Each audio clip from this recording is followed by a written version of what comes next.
Olá, amigos telespectadores, Shalom Aleichem, paz seja convosco. Eu sou o Rabino Ishai Ben Yehudá e este é o programa Shabbat Shalom.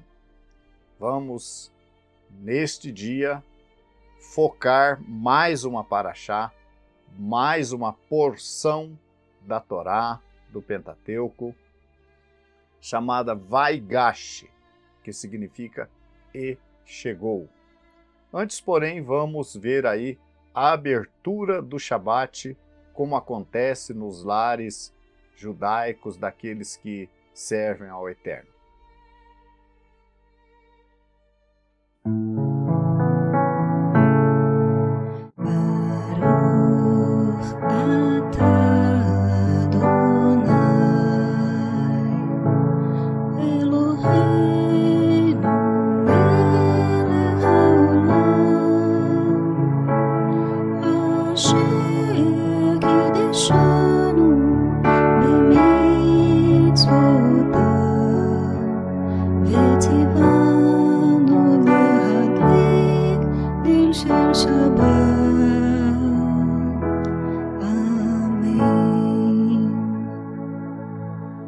Continuando então o nosso programa, nós vamos estudar a porção semanal, ou a paraxá, como nós chamamos, Vaigash, e chegou.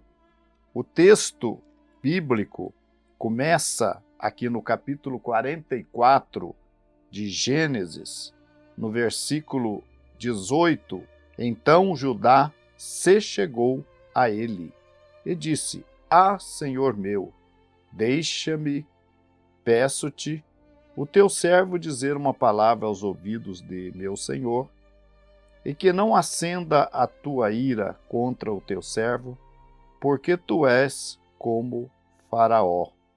Esta palavra aqui dita por Yehudá, ou por Judá, um dos irmãos de José, dirigida ao próprio José, ali então diante deles, ainda não havia se manifestado quem ele era.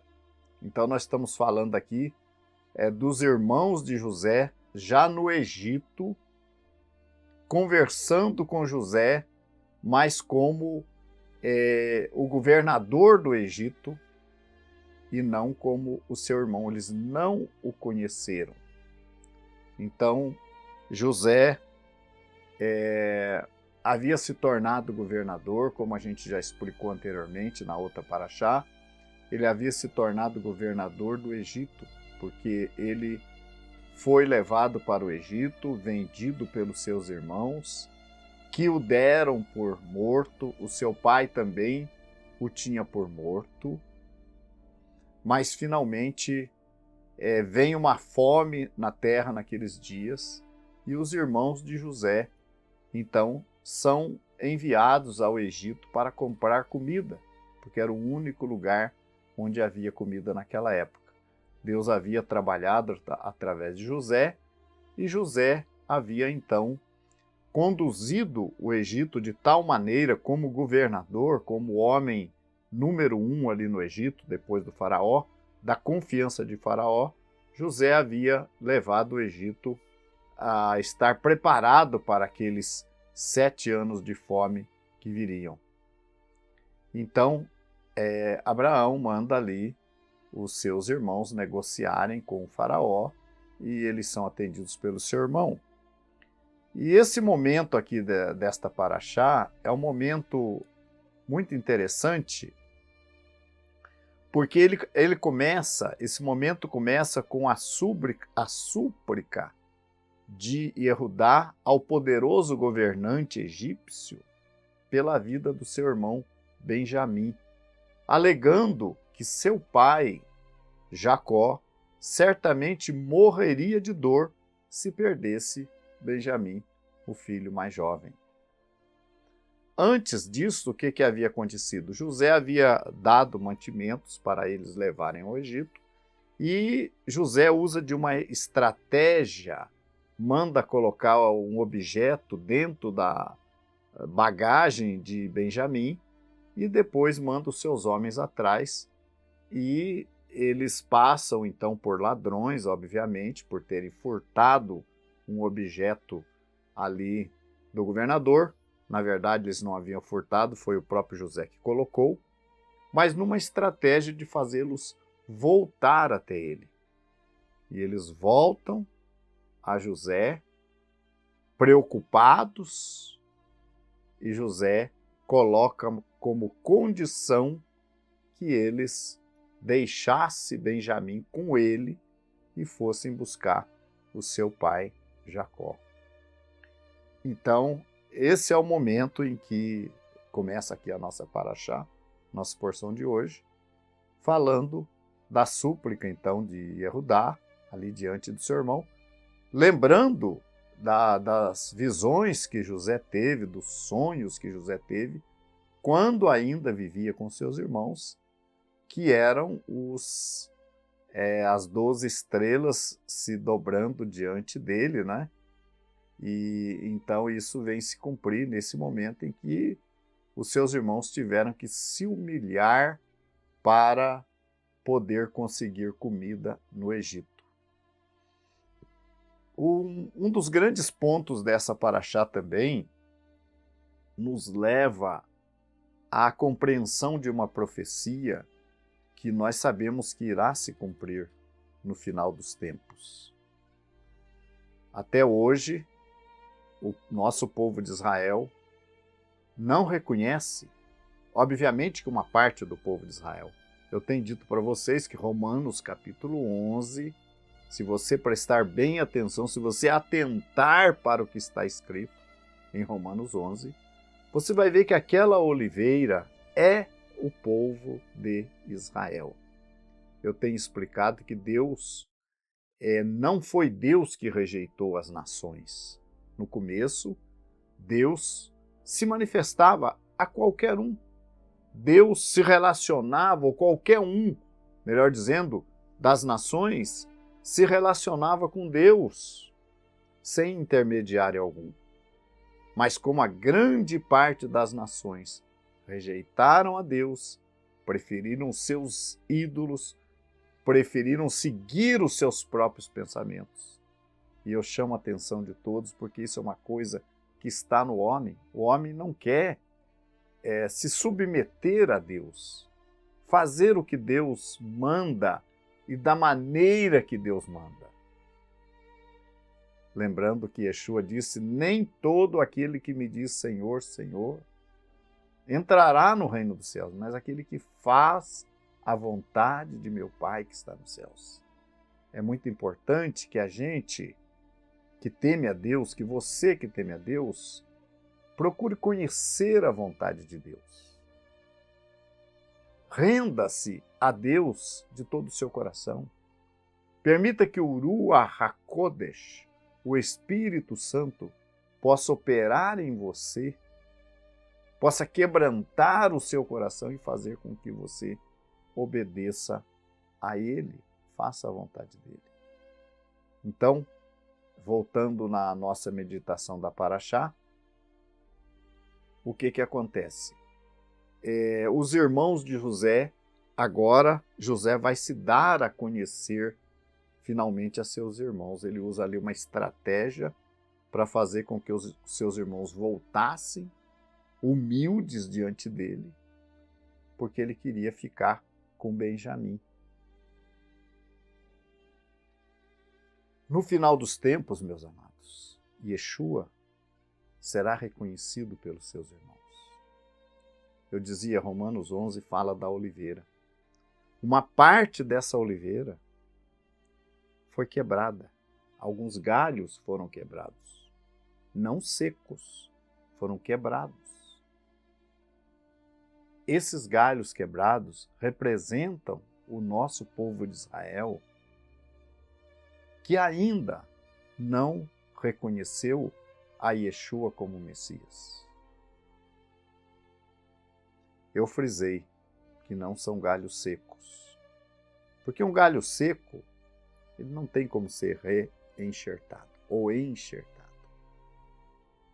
O galho seco não, mas um galho que foi quebrado, mas que ainda está vivo, ele tem como ser enxertado na oliveira. E isso vai acontecer no final dos tempos, quando o nosso povo, quando o povo de Israel reconhecerá no Messias ben Davi que eles esperam. Eles acreditam também no Messias ben Yosef, no Mashiach ben José, o ben Yosef. Mas eles não acreditam que é Yeshua. Eles acreditam que Israel poderá ter a presença do Mashiach ben Yosef, se necessário for. Mas se não for necessário, eles receberão Mashiach ben Davi. E vai ser o grande momento em que, cara a cara com Mashiach, o reconhecerão como Yeshua. Ou reconhecerão a Yeshua como o Messias que foi rejeitado. Porque aí vem uma série de coisas. Por exemplo, Romanos 11 fala do período de endurecimento desses galhos quebrados, mas os outros galhos continuam ligados na oliveira. Continua sendo Israel. A congregação de Yeshua continua sendo Israel. Abraçou a nova aliança. Deus fez a nova aliança com a casa de Israel e com a casa de Judá. E alguns galhos foram quebrados. Então, na vinda de Yeshua, os seus irmãos o reconhecerão. Diz Romanos 11, e todo Israel será salvo. Esta será a época, meus amados, em que Israel exercerá na sua plenitude o seu papel de nação sacerdotal. Porque o restante de Israel, o remanescente de Israel natural, sobreviverá ao Armagedon, ao cerco contra Jerusalém, e receberá Mashiach, e reconhecerá nele ele como o seu irmão. Diz a profecia de Zacarias que naquele dia chorarão amargamente. E a partir dali, Israel estará exercendo o seu papel de nação sacerdotal. O profeta Isaías, no capítulo 2, ele fala que mit Sion tetse Torá, porque de Sião sairá a lei e a palavra do Senhor de Jerusalém. E isso ocorrerá quando? Ocorrerá na vinda de Mashiach. Então olharão para mim a quem traspassaram. E o capítulo 8 de Zacarias vai dizer que naquele dia virão homens, representantes das nações, 10 homens, se encurvarão diante de um judeu, uma atitude de humildade, pegarão no tzitzit, na franja do vestido do judeu, e dirão, iremos convosco porque sabemos que Deus está convosco. Será o grande momento em que nós veremos algo semelhante ao que acontece aqui nesta passagem, quando seus irmãos reconhecem, se arrependem, abraçam a José, se confraternizam com José. Nós estamos chegando no final da nossa paraxá. Nós queremos convidar vocês que têm interesse, que ainda não tiveram a oportunidade de visitar uma sinagoga, a que venham nos visitar. Shalom para todos. A Congregação Israelita da Nova Aliança em Curitiba agradece à Rede Super de Televisão e à direção da PIB Curitiba por esta oportunidade, certos de que o Eterno nosso Deus abençoará aqueles que abençoam o seu povo Israel.